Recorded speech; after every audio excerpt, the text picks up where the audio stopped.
ખભે, કમરે, ઢીંચણ ઉપર ખાલી હાથ જ રાખવાનો. એવું કરો બધું. સામે, ઉપર, માથે, ખભે, કમર ઉપર, ઢીંચણ ઉપર, કાન પકડો, આંખો બંધ, નાક પકડો,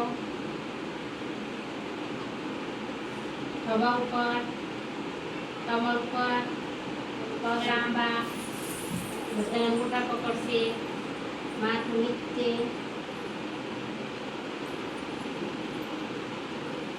દરેકની પલાઠી, દરેકના હાથ જોડેલા.